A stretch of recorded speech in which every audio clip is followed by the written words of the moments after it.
করছি আজকে এই তাৎক্ষণিক যে সাংবাদিক সম্মেলন থেকে। এখানে তাৎক্ষণিকভাবে যে কর্মসূচিটি প্রণয়ন করা হয়েছে তা আমি আপনাদের সামনে এখন উপস্থাপন করছি।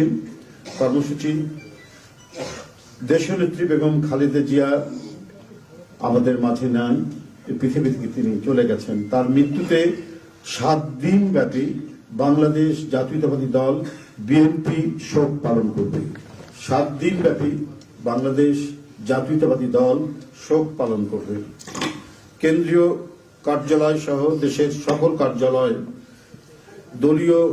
সকল দলীয় কার্যালয়ে 7 দিন ব্যাপী কালো পতাকা উত্তোলন করা হবে। 7 দিন ব্যাপী কালো পতাকা উত্তোলন করা হবে।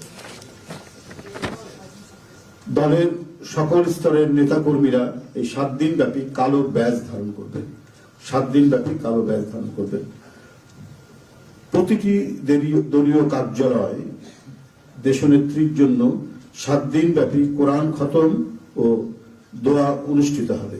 কোরআন খতম ও দোয়া মাহফিল অনুষ্ঠিত হবে।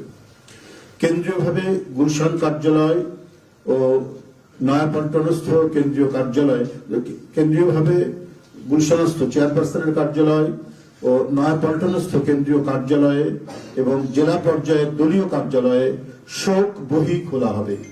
যারা গণ্যমান্য ব্যক্তি আছেন সেই শহরের এবং আরো যারা মনে করেন বিভিন্ন রাজনৈতিক দলের নেতৃবৃন্দ সেই শোক বহিতে তারা মন্তব্য করবেন এবং স্বাক্ষর করবেন।